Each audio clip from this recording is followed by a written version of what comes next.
नमस्कार, मेरा नाम है अक्षत पारिक और आप लोग देख रहे हैं गोलिटिक्स। आज हमारे साथ श्री राष्ट्रीय राजपूत करनी सेना राजस्थान प्रदेश अध्यक्ष मौजूद हैं। नमस्कार सर।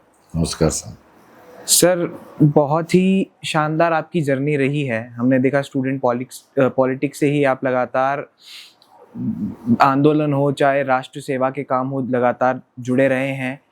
एबीवीपी और एनएसयूआई छोड़कर करनी सेना ज्वाइन करने के पीछे क्या वजह रही? वजह कुछ नहीं थी ऐसी। भाई हमारे आइडल थे सुखदेव दादा।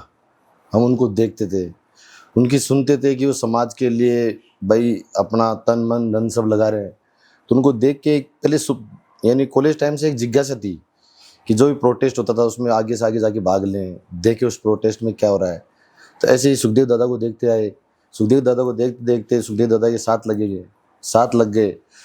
तो वो क्या 36वीं कौम की आवाज़ उठाते थे। ये नहीं कि वे एक राजपूत कौम की आवाज़ उठाएं, वो 36 कौम की आवाज़ उठाते थे। जो दबे कुचले लोग थे उनके लिए वो आवाज़ उठाते थे। तो एक अच्छा लगता था, मन को एक अच्छा लगता था कि यार ये आदमी कुछ करेगा।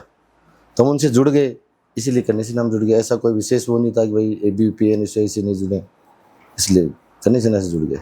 हमने देखा कि जब लोकेंद्र सिंह कालवी जी थे तब करनी सेना एक हुआ करती थी, फिर अलग अलग हुई। तो इस श्री राष्ट्रीय करनी सेना से ही जुड़ने का फैसला कैसे लिया सर? तो कालवी साहब जब थे, कालवी साहब जी ने जब करनी सेना बना रखी थी तो उन्होंने राजस्थान में बना रखी थी। और हमारे दादा ने उस करनी सेना को पूरे हिंदुस्तान में जना दिया। पूरे हिंदुस्तान में उन्होंने एक ऐसी अलग जगह दी कि जो राजपूत सोए हुए थे उन सबको जगा दिया कि हमारे समाज की भी कहीं आवाज़ उठाने के लिए हमारा एक संगठन होना चाहिए मजबूत। आप बता रहे गोगा मेडी जी की बात कर रहे हैं आप, उनकी हत्या होती है, उसके बाद पूरे राजपूत समाज में हमें आक्रोश देखने को मिला था। आप वहीं थे, कितनी ज़्यादा चीज़ें हैंडल करना मुश्किल थी उस समय, और सरकार से क्या जिस सहयोग की अपेक्षा थी वो मिला था? सरकार ने जो वादे किए थे वो अभी तक पूरे तो हुए नहीं। दादा चले गए इस दुनिया से, वो तो दुख, उनकी कमी तो कभी पूरी होगी नहीं। और अब जो उनकी धर्मपत्नी जो हमारी भाभी साहब हुकुम है, वो उन्हीं के लक्ष्य कदम पे उस समाज को, उस सेना को एक मजबूती के साथ खड़ा कर रखा उन्होंने। और आज भी वो समाज सेवा कर रहे हैं। आज भी उनके मन में ये है कि कभी तो हमें न्याय मिलेगा। तो उजागर सिंह दावला हमें कब उस मुख्य भूमिका में दिखेंगे? क्या अपने आइडल की तरह ही वो भी राजस्थान में श्री राष्ट्रीय करनी सेना का प्रतिनिधित्व करते हुए आगे के जो प्रोग्राम है उसमें पूरे सहयोग के साथ दिखेंगे? क्या उनकी ही छवि को आगे लेकर जाने का प्रयास चलेगा सर? हम सुखदेव दादा की छवि को आगे लेकर जाने का पूरा प्रयास कर भी रहे हैं और अभी भी समाज सेवा ही कर रहे हैं। दादा के जो लक्ष्य कदम थे, दादा के जो अधूरे सपने थे उनको पूरा करेंगे। तो कोशिश करेंगे समाज एक जाजम पे आए। क्या सारी करनी सेना एक होकर काम करने का प्रयास करेगी? हम तो हर बार कोशिश किए थे। अभी 3 तारीख के प्रोटेस्ट में हमने यही कोशिश की थी। हमारा 3 तारीख को एक समाज का एक आंदोलन था, यूजीसी रोल बैक, जो हमारे महिपाल जी मकराना ने निकाला था। हमने उनको समर्थन दिया था बहुत अच्छी तरीके से। लेकिन कहीं न कहीं हमारे समाज में कुछ ना कुछ कमियां हैं। जो ऐसे लोग हैं जो एक जाजम पे वेट नहीं देना चाहते। महिपाल सिंह मकराना की आप बात कर रहे थे, यूजीसी रोल बैक आंदोलन हुआ, क्या आपको लगता है कि कहीं ना कहीं सरकार के साथ सेटलमेंट होगी? ये तो साफ साफ दिख रहा है, दुनिया को दिख रहा है। भाई मैं उन पे इल्ज़ाम नहीं लगाना चाहता। मेरी पर्सनल उनसे कोई व्यक्तिगत उनसे कोई लड़ाई नहीं है, कुछ नहीं। हम उनको बड़ा भाई मानते थे, लेकिन जिस प्रकार से हमने आंदोलन में हमने उनका सहयोग दिया, हमारे समाज के गाँवों से महिलाएं, हमारे काकू साहब, बाबू साहब, हमारे साथी, छोटे भाई सब निकल के आए। उनके मन में एक पीड़ा थी, उस पीड़ा को लेके वो यहाँ तक आए। बहुत अच्छा आंदोलन हुआ, बहुत अच्छी जनसंख्या में भीड़ हुई, लेकिन उसका हमें रिजल्ट नहीं मिला। तो सर उसको आगे बढ़ाएंगे अब कैसे? क्या समाज संतुष्ट है, जो लोग आए थे वो संतुष्ट है, या उसको और आगे ले जाने का प्रयास? तो अगर समाज संतुष्ट होता तो मैं आवाज़ ही नहीं उठाता। मैंने उन्हीं मुद्दों पे आवाज़ उठाई थी उनकी कि भाई आपकी ऐसी क्या समस्या आई, ऐसी क्या मजबूरी आई कि आपको भाजपा कार्यालय जाना पड़ा। जो हमारी माताएं बहनों पे वाटर कैनल चला, 80 साल में पहली बार ऐसा हुआ कि हमारी माताएं बहनों के ऊपर वाटर कैनल चला, लाठियाँ बरसाई प्रशासन ने, उसका अभी तक कोई जवाब नहीं मिला। नेतृत्व हमने आपको दिया था, तो हम आपसे पूछना चाहेंगे भाई जो नेतृत्व कर रहा है कि वो उनसे पूछे जाके भाई हमारे, आपने कहा सरकार से हमें पैसा मिल गया, हमें सरकार से, हमारा जो भाई एक इस आंदोलन में चला गया, भाई शहीद हो गया इस आंदोलन में, इस प्रोटेस्ट में जो हमारा भाई गया देवराज सिंह, हम चाहते हैं कि उसके परिवार को जो 1 करोड़ और एक सरकारी नौकरी की जो मांग हुई थी वो उसको मिले। उसके लिए आज हमारे बड़े भाई इंजीनियर महावीर सिंह जी शेखावत है, उन्होंने 34 राज्यों में ज्ञापन दिया है अमर शहीद देवराज सिंह जी के लिए कि उनको न्याय मिले। और आगामी 20 तारीख को हमारे मंत्री राजेंद्र जी गुड्डा एक आंदोलन, फिर इसी आंदोलन का आंदोलन कर रहे हैं कि माताएं बहनों के ऊपर जो वाटर कैनल चला उसका हिसाब चाहिए। आपने राजेंद्र गुडा की बात करी, हाल ही में वो राजेंद्र राठौड़ से मिलते हैं और वहाँ पे उनसे बातचीत होती है उनकी। वो कहते हैं कि राजपूत समाज अभी उस स्थिति में नहीं है कि उन्हें बीजेपी का पिछलग्गू बनना पड़े। इस बात से कितना सहमत हैं? देखो, राजपूत समाज, हमारे राजेंद्र जी जो राठौड़ साहब हैं, 7 बार के विधायक, 4 बार के मंत्री रहे हैं।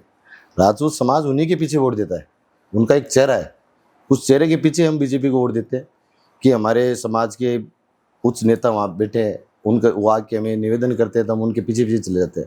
लेकिन इस बार ऐसा कुछ नहीं होगा, क्योंकि जिस भाजपा सरकार को हमने पनपाया, जो भैरू सिंह शेखावत जी ने इस भाजपा की यहाँ नींव रखी राजस्थान में, आज उसी समाज के साथ वो अन्याय कर रहे हैं, तो अन्याय अब तो सहा नहीं जाएगा। कहीं ना कहीं आपको भी लगता है कि राजेंद्र राठौड़ के साथ वो सुलूक नहीं हो रहा है जो होना चाहिए था? राज्यसभा का भी जब नंबर आया तो सतीश पूनिया, अलका गुर्जर को भेज दिया गया। क्या राजपूतों को भाजपा फॉर ग्रांटेड ले रही है? राजपूतों को भाजपा हटाना ही सारी है एक तरीके से। भाई न्याय तो कर ही नहीं, राजपूतों के साथ अन्याय ही हो रहा है। किसी भी क्षेत्र में देख लो, कहीं देख लो, अभी यूजीसी रोल बैक ला के दे दिया, जिसमें हमारे बच्चों का डेथ सर्टिफिकेट निकाल दिया इन्होंने कि हमारे बच्चे पैदा होते ही मर जाओ। यानी कॉलेज स्कूलों में जाएंगे तो पहले अपराधी हैं, तो चाहे उनको स्कूल में पढ़ाने भेजो चाहे मत भेजो, अपराधी तो पहले ही हैं। तो उन्हीं के लिए तो हम लड़ रहे हैं, उन्हीं के लिए तो ये आंदोलन कर रहे हैं, उन्हीं के लिए सड़कों पे हम दिन रात एक कर रखिए। तो इस बार भाजपा सरकार को इस पंचायती राज चुनाव में हम मुंह तोड़ जवाब देंगे और इसका उनको बहुत भारी नुकसान उठाना पड़ेगा इस बार। यूजीसी रोल बैक जो रैली हुई थी जयपुर में, उसमें भी ये कहा गया था कि भाजपा को अब की बार सवर्ण समाज दिखा देगा कि क्या हो। तो सर, प्लानिंग क्या है, किस हिसाब से भाजपा को काउंटर किया जाएगा? क्या करनी सेना खुद एक पार्टी बनाकर उतरने वाली है? तो राजस्थान में करनी सेना, जो हमारे दादा सुखदेव सिंह गोगामेडी जी की जिन्होंने जो परिवार बनाया, श्री राष्ट्रीय राजपूत करनी सेना, ये गांव-गांव ढाणी-ढाणियों में हमारी एक सेना है, हमारे सदस्य जुड़े हुए हैं। उन सबको ऊपर से आदेश आया हुआ है भाभी साहब का कि भाजपा को वोट नहीं करना है, और हम गांव-गांव ढाणी-ढाणी इसका प्रचार करेंगे और हम हमारा पूरा जोर लगा देंगे इस बार कि भाजपा को धराशायी करें। सर, भाजपा को हराएंगे तो क्या कांग्रेस को वोट देंगे? नहीं, कांग्रेस को भी नहीं देंगे। तो सर फिर क्या? कांग्रेस से तो हमारा वो मिलता ही नहीं। हमारे जो राजपूत भाई जो चुनाव लड़ेंगे या हमारे और समाज के जो भाई चुनाव लड़ेंगे निर्दलीय, हम उनको सपोर्ट करेंगे। क्या हनुमान बेनीवाल के आरएलपी को समर्थन देगा राजपूत समाज, या फिर ये कहें कि जो तीसरा फ्रंट कहीं ना कहीं खड़ा होगा उसके साथ करनी सेना या राजपूत समाज खड़ा होना? जो तीसरा जो हनुमान बेनीवाल जी की बात कर रहे हो, उसके अलावा चौथा पॉइंट भी इस बार खड़ा होगा। जैसे यूपी में इस बार करनी सेना अपने उम्मीदवार उतारेगी तो हम उनको सपोर्ट करेंगे। जो समाज के लिए आवाज़ उठाए आगे जाके, जो समाज की बातें करे, ये नहीं कि हम किसी को जिता के आगे भेजते हैं और वो जाके वहाँ पर वो अपनी रोटियां सेकते हैं, उनको नहीं देंगे। जो समाज के मुद्दे उठाएगा, चाहे वो किसी जाति का हो, हम उसका समर्थन करेंगे। हनुमान बेनीवाल को राजस्थान में आजकल न्याय योद्धा कहा जाता है, कितना वाकिफ है इस बात से? वो हनुमान बेनीवाल जी नेता थे ही, और देखो उनके समाज के लिए वो क्या एक जाट समाज का ही नेतृत्व ज़्यादा करते हुए दिखाई देते हैं। मैंने जब तक उनके प्रोटेस्ट जितने भी देखे तो उसमें एक अलग ही माहौल देखा कि भाई जय तेजा जी की महाराज की जाटों का ज़्यादा बहुमत देखा है। तो जाटों के बड़े नेता हैं वो, और जाटों की जो आज के युवा उनके आइडल भी हैं वो। सर, राजपूत समाज की आवाज़ उठाने के लिए उन्हें बुलाया जाए तो क्या वो आएंगे, या फिर क्या राजपूत समाज उनके साथ मिलकर कुछ ऐसा अपनी जो आवाज़ है उनको बुलंद करेगा? अब देखो, उनको बुलाएं, वो नहीं आए ये तो उनका व्यक्तिगत मामला है, तो उसमें तो मैं कुछ कह नहीं सकता। लेकिन मैंने जहाँ तक देखा नेता अच्छे हैं वो। क्या सर रविंद्र सिंह भाटी को मुख्य धारा में लाकर एक और फ्रंट खड़ा करने की तैयारी में राजपूत समाज है, या फिर कोई और नेता जैसे राजेंद्र गुडा टाइप हो गए, या फिर और भी कोई युवा नेता आप करणी सेना के अंदर से ही निकलेगा, जो एक तरीके से राजपूत समाज का प्रतिनिधित्व करेगा। जो मजबूती के साथ राजपूत समाज की हर कहीं आवाज़ उठाएगा, जो मजबूती के साथ राजपूत समाज के लिए काम करेगा, वो कोई भी हो, चाहे वो रविंद्र जी भाटी हो, चाहे हमारे मंत्री जी राजेंद्र जी गुड्डा हो, कोई भी हो, हम उनके पीछे रहेंगे। तो सर पार्टी कब लॉन्च कर रहे हैं? आप कह रहे हैं कि जिस हिसाब से यूपी में करणी सेना मजबूत होकर अपना चुनाव लड़ेगी, राजस्थान में वो कैसे होगा? कुछ रोड मैप या कुछ तो सोचा हो आपने, अगर आप बताना चाहें? वो तो देखो हमारे भाभी साहब बता सकते हैं, जो मेरे सीनियर हैं, भाभी साहब, हमारे योगेंद्र जी कटार जो हमारे राष्ट्रीय संगठन मंत्री हैं, वो हमसे ऊपर है। तो वो जैसा आदेश करेंगे हमें, वो पार्टी बनाएंगे तो पार्टी के साथ वो जिधर भी हमें दिशा निर्देश देंगे, हम उस दिशा निर्देश पे काम करेंगे। हम तो एक छोटे करनी सैनिक हैं उनके। सर 23 तारीख को दिल्ली जंतर मंतर पर यूजीसी रोल बैक को लेकर बड़ा आंदोलन होने वाला है, हमने सुना। आपकी भूमिका क्या है उसमें?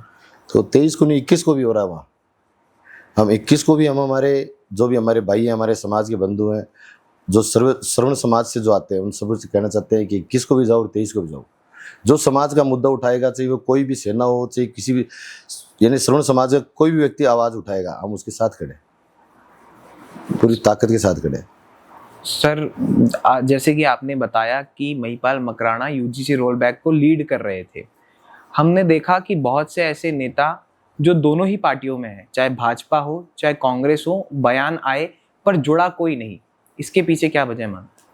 अब ये वजह तो मैं क्या बता सकता हूँ। मैं समाज में जो भाई उन नेताओं की खुद की सोच है ये कि भाई उनको आना चाहिए था। मेरा मानना तो ये है कि भाई उनको आना चाहिए था जब समाज का मुद्दा उठा था, तो समाज का मुद्दा तो सबके लिए लागू है। सर कहीं ना कहीं पार्टी समाज से ऊपर हो गई है, पार्टियां समाज से ऊपर ही है। कांग्रेस सोचती है कि यूजीसी के उसमें जाएंगे तो वोट बैंक कम हो जाएगा, तो भाजपा हमारे समर्थन में वैसे नहीं आएगी, क्योंकि भाजपा का तो हम खिलाफत कर रहे हैं। सर एक टर्म आजकल बड़ा यूज किया जाता है कि जैसे कांग्रेस के लिए मुसलमान है, वैसे ही स्वर्ण समाज बीजेपी के लिए है। तो कितना इस बात से वाकिफ हैं आप? पहले था, अब नहीं है। पहले श्रवण समाज भाजपा का ही होता, लेकिन अब नहीं है। इस बार उनको जवाब दिया जाएगा। है तो हमारे वैसे वो कहावत है ना भाई, ठोक पीट के ठीक तो करना हमें ही है, लेकिन इस बार बीजेपी के समर्थन में नहीं, बीजेपी के खिलाफ मिलेंगे। सर छात्र राजनीति में काफी एक्टिव रहे हैं और आप ही के बैच से काफी सारे नेता भी निकले हैं, तो छात्र राजनीति के दिनों का कोई ऐसा किस्सा बताएं आप, जिस या फिर वो कोई ऐसी घटना जिसने आपने मुख्य धारा राजनीति में आने के लिए प्रेरित किया हो आप? हमारे भाई हैं, मेरे मित्र हैं, अभिषेक जी चौधरी। हम 4-5 मित्र रहते थे साथ। मेरे मकान के जस्ट पीछे रहते थे अभिषेक जी, बड़ौदी के रहने वाले हैं। सुबोध कॉलेज से वो पढ़ाई कर रहे थे, मैं हॉस्टल में पढ़ता था, मैं भी वहीं रहता था। मेरी दोस्ती हुई, हम साथ रहते थे। तो एक चेहरे में एक आकर्षण दिखता था, तो अभिषेक चौधरी जी के चेहरे में क्या एक आकर्षण दिखता था मैं। तो हम सब बैठ के एक दिन ऐसे बातें कर रहे थे, मजाक के बोले यार नेताजी आपको नेता बनाएंगे हम। और हम 4-5 जो दोस्त थे, हमने एक ठान ली कि भाई हम हमारे भाई को नेता बना के लाएंगे। तो हमने पहला चुनाव नेताजी ने सुबोध कॉलेज से लड़ा, जिसकी हमें जीत मिली। दूसरा चुनाव नेताजी ने नेशनल डेलीगेट का लड़ा, वो हम जीते।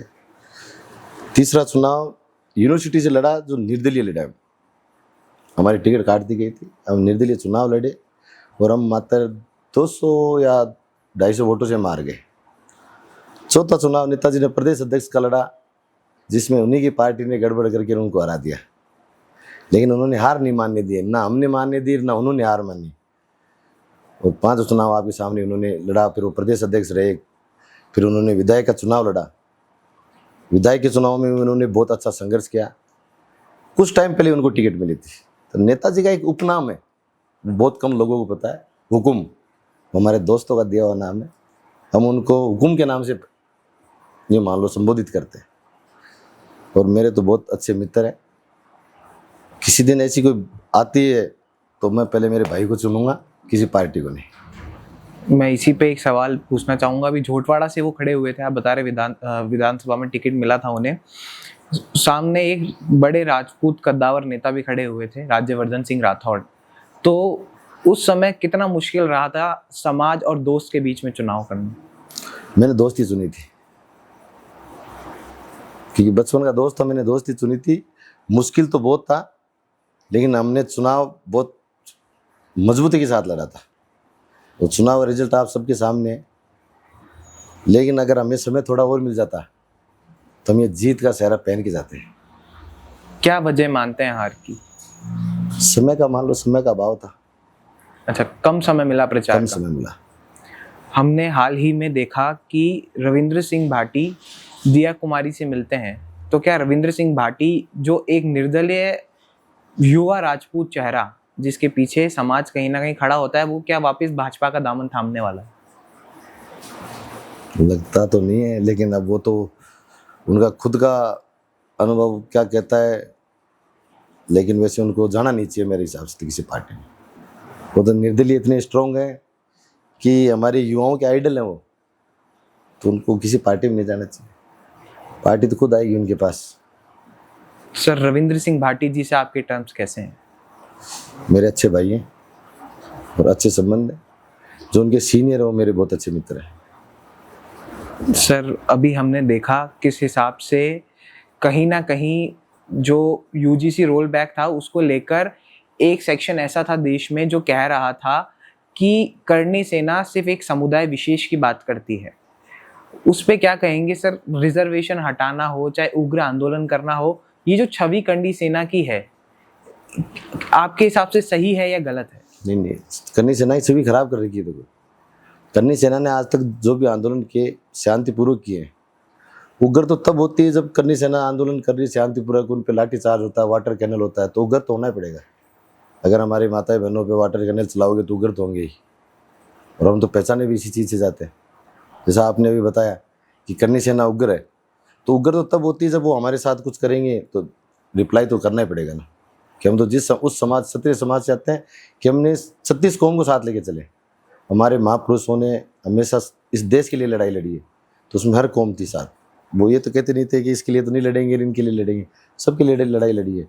और करणी सेना भी 36 कौम के लिए लड़ाई लड़ती है। हमने बहुत से आंदोलन किए हैं जो दूसरे समाजों के लिए भी किए। हमारे दादा सुखदेव सिंह जी ने भी खूब आंदोलन किए हैं, काली साहब जी ने खूब आंदोलन किए हैं। तो हर आंदोलन समाज के लिए था नहीं, हर समाज के लिए आंदोलन था, किया, तो सफलता मिली उनको। सर, एक out of the syntax question में लेकर आना चाहूँगा। एक बहुत ही बड़ा इल्ज़ाम राजपूत समाज पे लगता है जब आनंद पाल, जो एक गैंगस्टर थे, ऐसा कहते हैं उनके लिए कि वो गैंगस्टर थे, उनके साथ जब उनका एनकाउंटर होता है तो राजपूत समाज और करणी सेना वहाँ पे साथ खड़ी हुई थी। क्या एक गैंगस्टर की मौत पर समाज और करणी सेना का खड़ा रहना, जो जिसे कहते हैं कि समाज में गलत मैसेज देता है कि नहीं? नहीं, दो गैंगस्टर जब होते हैं जब उन पे अपराध साबित होता। उन पे कभी अपराध तो साबित नहीं हुआ, उस सरकार ने उनका एनकाउंटर कर दिया, वो भी धोखे से। तो समाज के साथ अगर अन्याय होगा, वो चाहे गैंगस्टर हो, चाहे वो कोई अधिकारी हो, और चाहे वो कोई राजनीतिक नेता हो, अगर समाज के किसी सदस्य के साथ अगर आप गलत करोगे तो उसके लिए तो करणी सेना तो खड़ी रहेगी, उनके साथ खड़ी रहेगी, उनके परिवार के साथ खड़ी रहेगी। तो सर, मीडिया में ऐसा दिखाया गया कि करणी सेना, राजपूत समाज एक गैंगस्टर के साथ खड़ा है, और कहीं ना कहीं इस तरह की चीज़ें पोर्ट्रे की गई जो कहीं ना कहीं छवि खराब करती है। तो वो मीडिया को मसाला चाहिए, तो मसाला ढूंढते हैं। और गैंगस्टर थे वो उनकी जीवन शैली थी। हर इंसान चलकर तो कोई गैंगस्टर बनता नहीं, उनकी भी कोई मजबूरियाँ रही होगी। वो भी बहुत अच्छे पढ़ाकू थे। और लेकिन जब तक अपराध साबित नहीं होता, जब तक इंसान को आप गैंगस्टर कह नहीं सकते, अपराधी कह नहीं सकते। तो जब तक उन पे अपराध साबित नहीं हुआ था तब तक तो उनको अपराधी कहना तो गलत है। अभी राजस्थान में भाजपा सरकार है, पहली बार के मुख्यमंत्री, पहली बार के विधायक भजन लाल शर्मा की कार्यशैली को कैसे देखते हैं? वो ये पर्ची की सरकार है, वो रिद जाएगी। उन्हें कार्यशैली सब उनसे यूँ मान लो, आज के युवा मान लो, हमारी मातृशक्ति मान लो, जिसको भी देख लो, सब दुखी है उनसे, उनकी कार्यशैली से। तो कोई काम तो उन्होंने ऐसा कुछ किया नहीं जिसको हम तारीफ कर सके उनके। जो महिपाल सिंह मकराना है, उन्होंने एक टीवी इंटरव्यू में कहा था कि राजस्थान में ब्राह्मण सीएम है, हमें कोई दिक्कत नहीं है, पर जो सीएम है वो राजपूत होना चाहिए। आप इस बात से कितना इत्तेफाक रखते हैं? तो ये तो अगर हमारे दादा सुखदेव अमर अमर शहीद सुखदेव दादा जिंदा होते तो हम आपको राजपूत सीएम दिखाते हैं। तो उप मुख्यमंत्री तो दिया कुमारी है ही। मुख्यमंत्री दीवा कुमारी जी, लेकिन वो राजघराने से तो उनसे हर कोई मिल नहीं सकता, आम जनता मिल नहीं सकती। परेशान तो सब है, जो उनकी विधानसभा के लोग वो भी परेशान है। एक होता ना कि भाई कोई उप मुख्यमंत्री हो अपन डायरेक्ट जाके मिल लें, उनसे कौन मिल सकता है, वो तो हमारा नहीं है। तो मतलब वो राजपूत समाज का प्रतिनिधित्व नहीं कर रही हैं, अपनी ही जनता से नहीं मिल रहे, आप ये कहना चाह रहे हैं? हाँ, कहाँ मिल रहे हैं बताओ भाई, जनता से कहाँ मिल रहे हो? आज अगर आप आज प्रेजेंट की बात करें तो हम प्रेजेंट खिला पाते उनकी। सर अभी देखा जाए तो राजस्थान में सबसे उच्चतम पदों पर अगर कोई राजपूत नेता बैठे हैं तो वो दिया कुमारी ही है, और अगर वो ही समाज की अगर आवाज नहीं उठा रही हैं तो क्या आपको लगता है कि ये आने वाले टाइम में उनको और पार्टी दोनों को बैकफायर करने वाला है? वो तो आपको बता रहा हूँ, पंचायती राज चुनाव में देख लेना आप भाई, इसका जवाब तो पंचायती राज चुनाव में देख लेना, वो मिलेगा इनको, बहुत जल्द मिलेगा। इस समाज के लिए अगर वो कोई आवाज़ उठाते तो देवराज जो हमारा भाई शहीद हुआ उसके लिए बोलना चाहिए था, उनको आना चाहिए था, आगे बातचीत करनी चाहिए थी, उन्होंने उचित ही नहीं समझा। सरकार के साथ यूजीसी पर जो बात हुई उसमें क्या क्या बातचीत हुई थी, अगर आपको पता हो आप हमारे दर्शकों को बताना चाहेंगे? महिपाल जी की बातें हुई थी, हम तो उनके करनी सैनिक बन के गए थे। उन्होंने क्या क्या मांगे रखी वो तो उन्हीं को पता है, वो पब्लिक डोमेन में करते हैं तो हमें पता भी लगती है। लेकिन जहाँ तक मुझे पता है हमारी कोई मांगी नहीं मानी गई सरकार ने। सर मानी नहीं गई या ढंग से रखी नहीं गई? वो बात तो एक ही है ना, अगर वो अच्छी तरीके से रखते, समाज ने उनको वो ताकत दी थी कि वहाँ वो मजबूती के साथ खड़े रहते, तो कहते ना कि खुद डिप्टी सीएम हो चाहे सीएम साहब हो, खुद को उनको सड़कों पे आके बातचीत करनी पड़ती है, वो ताकत दी थी हमने उनको। लेकिन कहीं ना कहीं उन्होंने हमारे समाज को वापस ठगा सा महसूस करा दिया। फिर एक और बयान शायद आपने ही दिया था कि अगर मुख्यमंत्री से मिलते तो भी कोई दिक्कत नहीं थी, उप मुख्यमंत्री से मिलते तो भी कोई दिक्कत नहीं थी, मदन राठौड़ से मिलते हैं वो, ये कॉम्बिनेशन बैठा नहीं, मतलब क्या वो बयान था, एक बार वो भी बताएं, और वो क्यों, किस संदर्भ में कहा गया वो भी बताएं सर। वो इसलिए कहा गया था कि जो हमारा 3 तारीख को जो आंदोलन हुआ था उसमें हमने हमारे महिपाल जी को हमने एक राजा बना के हमारे समाज का एक नेतृत्व देकर उनको आगे किया था। उस नेतृत्व में उन्होंने क्या कराया, हमारी माताओं बहनों पे पानी की बौछारें, वाटर कैनल चले, लाठियाँ चली, और जब उनको ये लगा कि भाई इस चीज़ का हमें मुद्दा उठाना चाहिए, हमारा एक भाई देवराज सिंह उसमें शहीद हो गया, तो हमने जब उनको कहा कि भाई इस चीज़ का मुद्दा उठाओ, तो वहाँ वो फेल हो गए, वो जाकर बीजेपी कार्यालय चल गए। बीजेपी कार्यालय क्या, बीजेपी कार्यालय में कुछ नहीं है।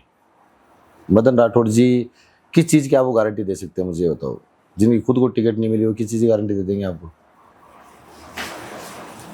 तो ये एक हर मेरे समाज के युवा साथी, जो मेरे भाई आए हैं, मेरी माताएं आए हैं, उनके मन में एक पीड़ा है भाई, अगर हम हमारी माताओं बहनों की रक्षा नहीं कर सकते तो हमें आंदोलन करना बेकार है हमारे।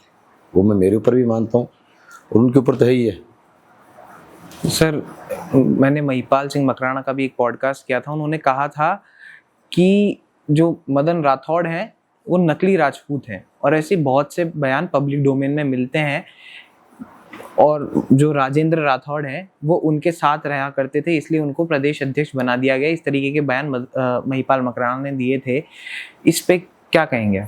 वो ऐसी में आता है, मदन राठौड़ जो हैं वो ऐसी में आता है, तो नकली रसली वाली वो नहीं, तो हम तो राजपूत हैं, तो हमारे वाले राठौड़ तो वो है नहीं, ऐसी हैं, तो ऐसी में राठौड़ उनका गोत है, तो गोत के लिए तो अपन कुछ कह ही नहीं सकते, वो तो गोत जिसका कुछ भी हो सकता है। सर अब बात कर रहे थे हम राजस्थान की राजनीति की, तो हमने हमेशा से देखा है कि राजस्थान में एक बार कांग्रेस, एक बार बीजेपी, एक बार कांग्रेस, एक बार बीजेपी। आपने अशोक गहलोत जी का कार्यकाल भी देखा, वसुंधरा राजे जी का कार्यकाल भी देखा, किसे ज्यादा बेहतर शासक मानते हैं? मैं वसुंधरा राजे सिंधिया को। वजह सर? बोल्ड डिसीजन, मैंने ऐसा मुख्यमंत्री नहीं देखा जिसने बोल्ड डिसीजन लिया। मैं बीजेपी की बड़ाई नहीं कर रहा हूँ, लेकिन वो एक सीएम हमने ऐसा देखा जो बोल्ड डिसीजन लेते थे। शासन गहलोत जी का बहुत अच्छा रहा, लेकिन भजन लाल जी का इतना अच्छा नहीं है जो शासन। अगर भजन लाल जी इस सीट पर रहे तो यहाँ भाजपा सरकार तो वैसे नहीं आनी। सर हमने देखा कि इस तरह की खबरें कुछ आ रही थी कि आने वाले समय में जो पावर टसल चल रहा है, राजपूत समाज अगर भाजपा का साथ छोड़ता है तो भाजपा को राजस्थान में ही नहीं भारत में भी दिक्कत होने वाली है। तो क्या इस चीज को लेकर कोई अंदर खाते या फिर कुछ भी इसी तरह की कुछ प्लानिंग सचमुच है राजपूत समाज की कि भाजपा का साथ छोड़ किसी और पार्टी का दामन थामा जाए या खुद ही की एक पार्टी बना के मजबूती के साथ आगे बढ़ा जाए? बात राजपूत समाज किसी पार्टी का थामा नहीं, किसी का नहीं थामेगा। और रही बात भाजपा की, तो भाजपा को गो बैक करेंगे इस बार। और उसके लिए चाहिए अगर हमारी जो भी संगठन के हमारे बड़े पदाधिकारी हैं, अगर वो जो भी सेना खुद की पार्टियां हैं, आज सुखदेव दादा की खुद की पार्टी है, अगर उनसे वो चुनाव लड़ेंगे तो हम लड़ेंगे।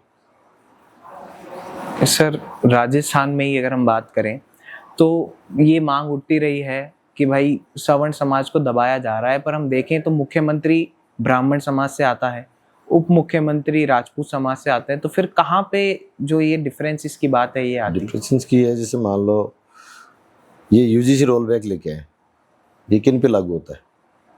जो श्रवण समाज के निम्न वर्ग हैं उन पे लागू है।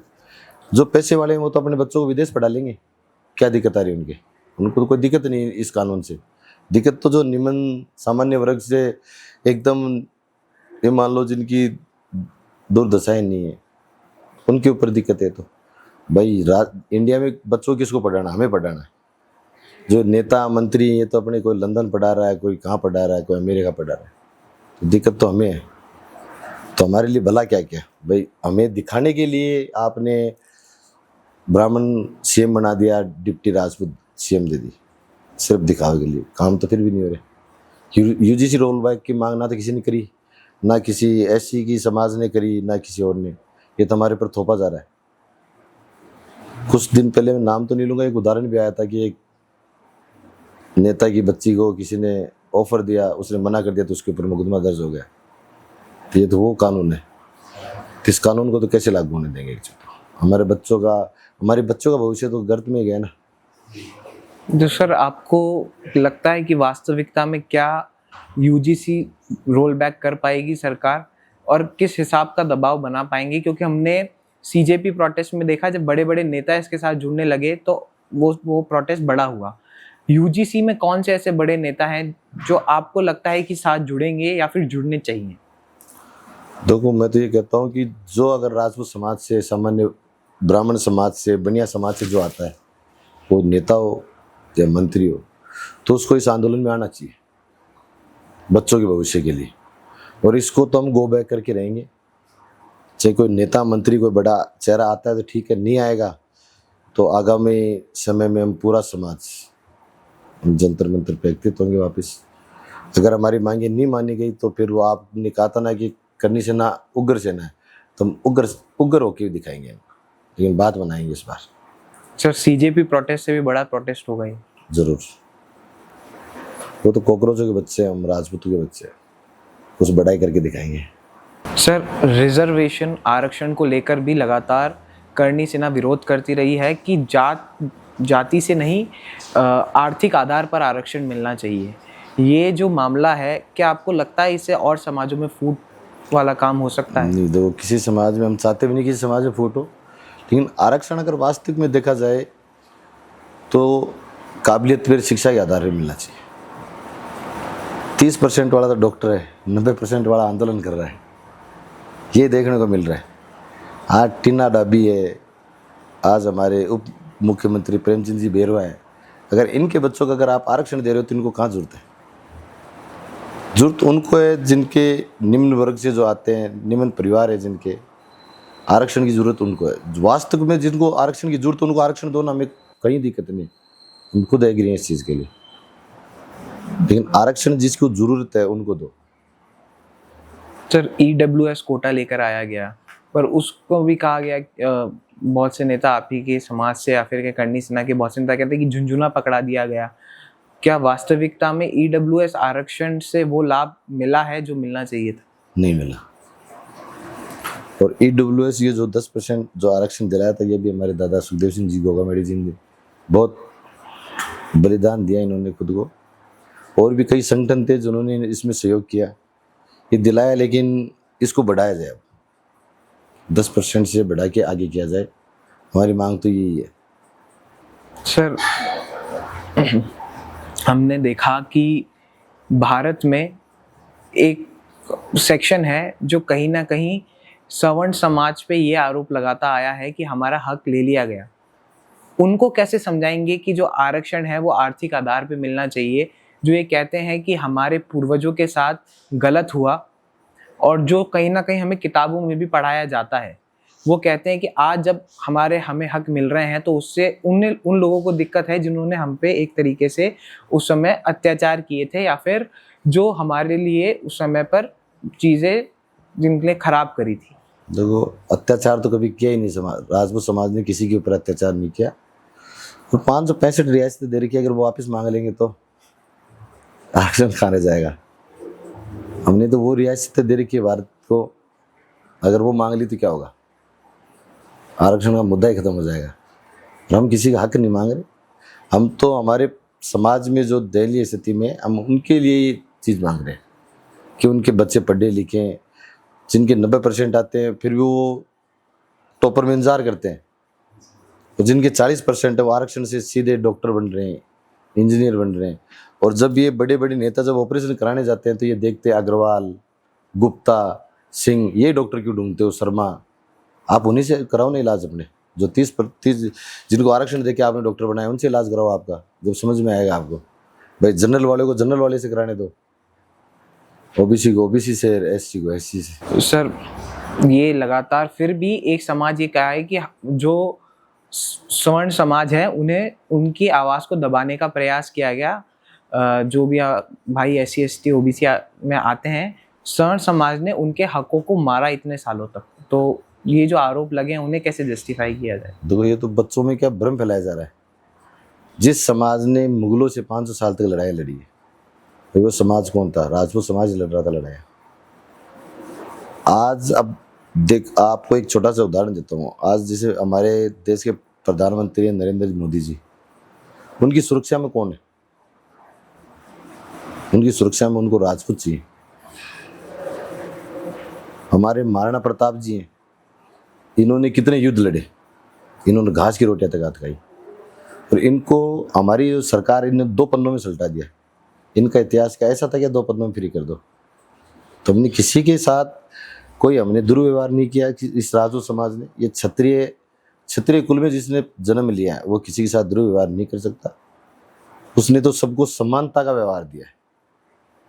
आज भी आप गांव में देखोगे तो समानता का व्यवहार है। ये भ्रम सिर्फ पार्टियां अपना वोट बैंक के लिए बनाती हैं।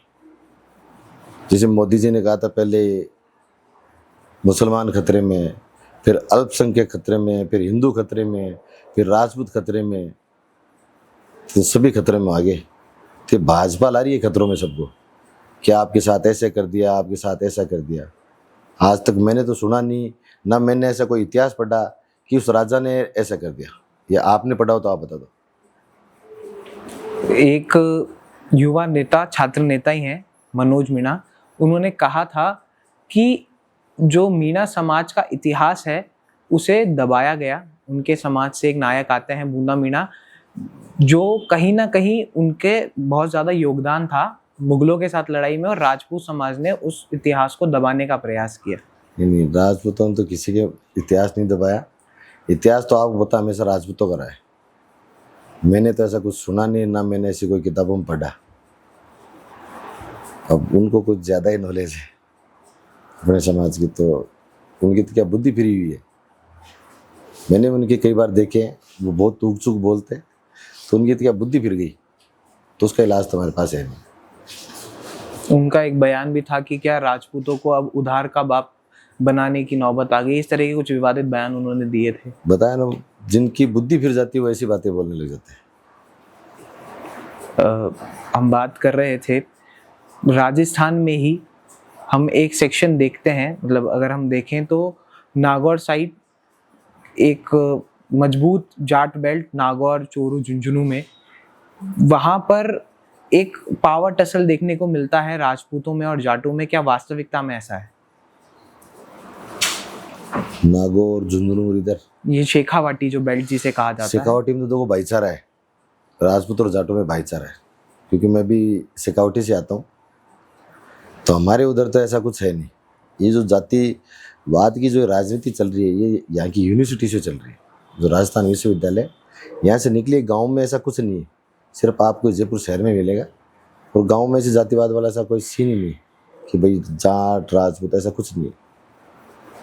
आप ही के जो अभी आप नेता की बात करें, राजेंद्र गूढ़ा, उन्होंने कहा था कि राजपूतों को राजनीति जाटों से सीखनी चाहिए। इस बात से कितना ताल्लुक रखते हैं? जाटों में एकता है, सीखनी चाहिए, हकीकत कह रहे हैं वो ये चीज़। तो भाई जिस समाज में अगर संगठनात्मक शक्ति है, तो उससे अगर अपन सबक लेते हैं तो कोई गलत नहीं है। सबक तो हम छोटे से बच्चे से भी ले सकते हैं, तो वो तो राजपूतों को लेना चाहिए। राजपूतों में क्या, हमारा जो समाज है आज बिखरा बिखरा सा है कि हम आते हैं, किसी न किसी को नेता बना देते हैं, वो हमारे समाज को बेच आते हैं खुद की पर्सनल उस पर कि भाई हाँ मुझे कुछ लाभ मिल जाए, व्यक्तिगत लाभ मिल जाए। तो हमारे समाज में कोई ऐसा नेता निकलना चाहिए, जैसे आज हनुमान बेनीवाल जी है, तो ऐसा हमारे समाज में भी हमें एक ऐसा लीडर चाहिए जिसके पीछे पूरा समाज अंधभक्त हो जाए और वो हमारे मुद्दे रखे। ऐसा किस नेता को देखते हैं जो इस तरह का एक लीडर बन के निकल सकता है आने वाले से? अभी तक मेरी नज़रों में तो कोई नहीं है। मैं तो चाहता हूँ कोई युवाओं में निकले, हम भी उसी के साथ रहें। सर, ऑलमोस्ट हम सारे टॉपिक कवर कर चुके हैं। लोकेंद्र सिंह कालवी जी ने जब करनी सेना बनाई थी, तब जो राजपूतों के हितों की बात होती थी, तो क्या सिर्फ राजपूतों के हितों तक सीमित था, या फिर दलित समाज हुआ, या फिर आदिवासी समाज हुआ, या पिछड़ा समाज हुआ, उनके भी साथ खड़े रहने का लगातार प्रयास किया गया, या फिर वो कौन से ऐसे मुद्दे थे जो आप बताना चाहें जो शायद जनता को ना पता हो, उन आंदोलन में भी वो खड़े रहे साथ? तो गूगल सर्च कर लो, कालवी साहब का पेज देख लो। कालवी साहब ने हर समाज के लिए आवाज़ उठाई है, और जिस समाज के लिए आवाज़ उठाई है तो सरकारी झुकाई है उस आदमी। वो शख्सियत थी जिन्होंने समाज को रोडों पे लाकर बात करना पसंद करते थे, बंद कमरे में नहीं। आज के हमारे नेता बंद कमरों में बात करना ज़्यादा पसंद करते हैं। हमारे सुखदेव दादा थे, उन्होंने जो भी आंदोलन किए, राजपूत समाज के मान लो, अदर समाज के भी उन्होंने खूब आंदोलन किए। तो उन्होंने सरकार को यूँ मान लो रोड के ऊपर लेके आए सरकार को। वो नहीं जाते थे बात करने, वो ये कहते थे कि मुझसे अगर बात करने आओगे तो मेरे समाज के बीच में, यहाँ जिस भी समाज का उन्होंने आंदोलन किया, बोले यहाँ बैठ के पब्लिक के बीच में डिसीजन लूँगा मैं। तो मैंने वो दौर देखा उनका। वैसी शख्सियत मैंने अभी तक किसी दूसरे में नहीं देखी। सर, जो आप बता रहे हैं जंतर मंतर और प्रोटेस्ट होने वाला है, क्या ओकेंद्र सिंह राणा हमें आपके साथ जुड़ते दिखाई देंगे? भाई हैं ओकेंद्र सिंह राणा हमारे, और मेरे व्यक्तिगत संबंध भी अच्छे हैं, साथ मिलेंगे। और मैं तो चाहता हूँ ओकेंद्र सिंह राणा ने हर भाई जो इस सेनाओं से जुड़े हैं, जो हमारा क्या मनभेद किसी भी नहीं, मतभेद है, मतभेद चलना भी चाहिए। मतभेद चलेगा जब भी तो कुछ सुधार होगा आपस में। तो मैं तो हर भाइयों से ये कहना चाहता हूँ कि कोई भी भाई अगर आंदोलन करता है तो उसका सहयोग करें, उसको कमज़ोर ना करें।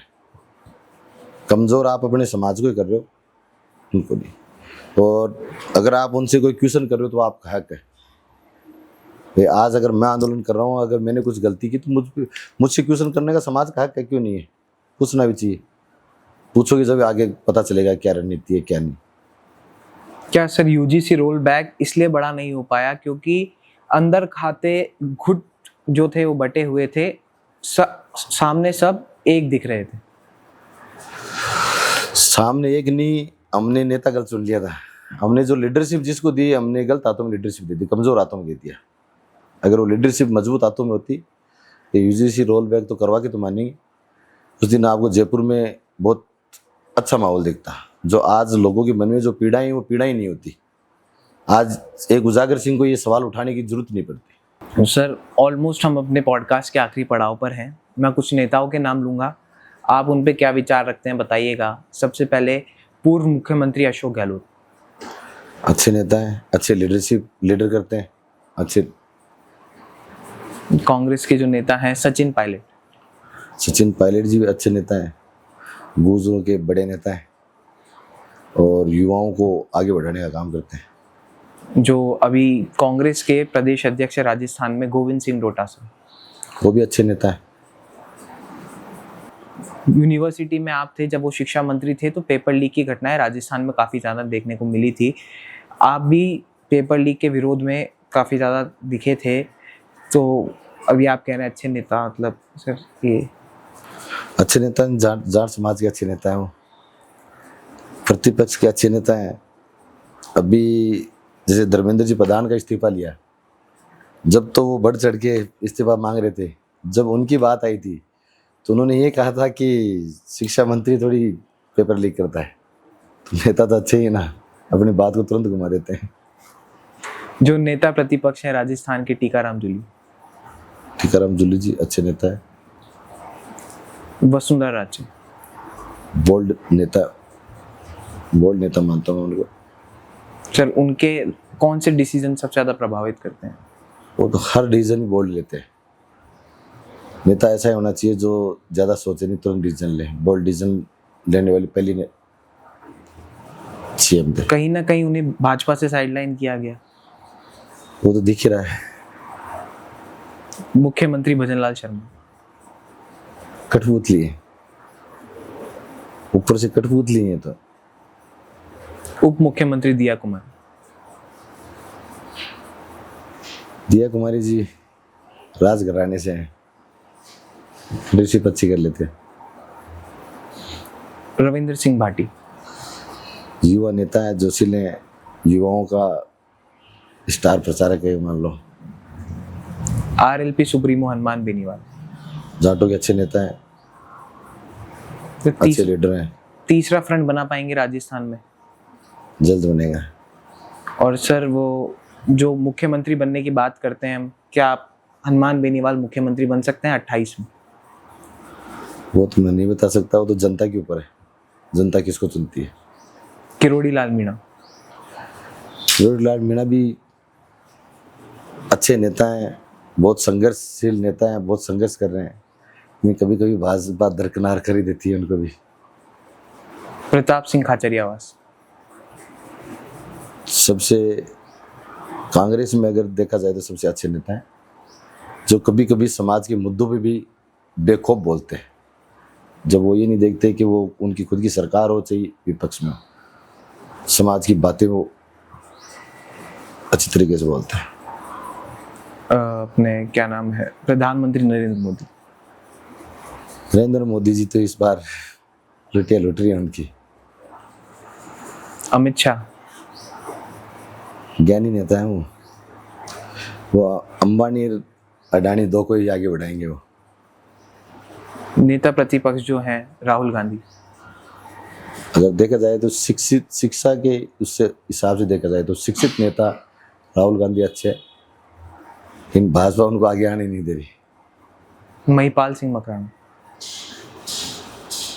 हमारे समाज के सबसे कमजोर नेता है, लीडरशिप नहीं कर सकते, सरकारों से डरते हैं। अभिषेक चौधरी, दबंग नेता है, युवाओं का जोश है और बहुत अच्छी लीडरशिप करते हैं। उजागर सिंह डाबना, खुद की तो क्या बताऊं, खुद की तो मेरा समाज बताएगा। सर ऐसा कोई भारतीय राजनेता या फिर ऐसा कोई लीडर जिसकी छवि से आप प्रभावित हुए और इस सामाजिक कार्य में आप आए, या फिर जिनकी छवि आपको अच्छी लगती हो और उनकी तरह ही आप उस लेगेसी को आगे लेके जाना चाहते हैं? हमारे सुप्रीमो अमर सिंह सुखदेव दादा जो मेरे गुरु हैं। सर लोकेंद्र सिंह कालवी, अच्छे लीडर थे, समाज का अच्छा नेतृत्व करते थे। भैरव सिंह जी शेखावत, उनकी ओर कोई नहीं कर सकता। सर एक बात और कही जाती है कि भाजपा की नींव सवर्ण समाज ने रखी है और कहीं ना कहीं भाजपा सवर्ण समाज को भूलती जा रही है, इसमें कितनी सत्यता है? पूरी सच्चाई है। सवर्ण समाज की नींव भैरव सिंह शेखावत जी बाबूसा ने रखी थी और जिस समाज के नेता ने नींव रखी, आज उसी के समाज की दुर्दशा दुर्गति बीजेपी कर रही है। सर आखिरी कोई मैसेज आप जनता को देना चाहें, युवाओं को देना चाहें? मैं मेरे युवा भाइयों को कहना चाहता हूँ, जब उठो जब ही सवेरा है, कदम बढ़ाए जाओ, जब तक कदम बढ़ाए जाओ, जब तक चलते जाओ, जब तक मंजिल ना मिले। ये देश तुम्हारे पीछे है, तुम देश के पीछे नहीं। और सर, जो जंतर मंतर पर रैली होने वाली है उसके लिए सरकार को क्या कहेंगे, और जो लोग आपके साथ जुड़ने वाले हैं उनको क्या कहें? सरकार को ये कहेंगे कि हमारी मांगे मान लो तो बहुत अच्छी बात है, नहीं हम उग्र आंदोलन भी करेंगे और महाआंदोलन भी करेंगे। हमारे बच्चों का भविष्य है, इसके लिए आंदोलन तो करेंगे। और सर, युवाओं को क्या कहेंगे उस रैली से जुड़ने के लिए? शांतिपूर्वक प्रोटेस्ट करेंगे। हमारे जितने भी युवा भाई हैं वो आएँ, उनका वेलकम है। बहुत ही शांतिपूर्वक करेंगे। अगर सरकार हमारे साथ गलत करती है तो हम उग्र हो जाएंगे। आपके जो मित्र हैं, आप बता रहे थे अभिषेक चौधरी, क्या हमें आपके साथ जुड़ते दिखाई देंगे? वो मैं नहीं कह सकता।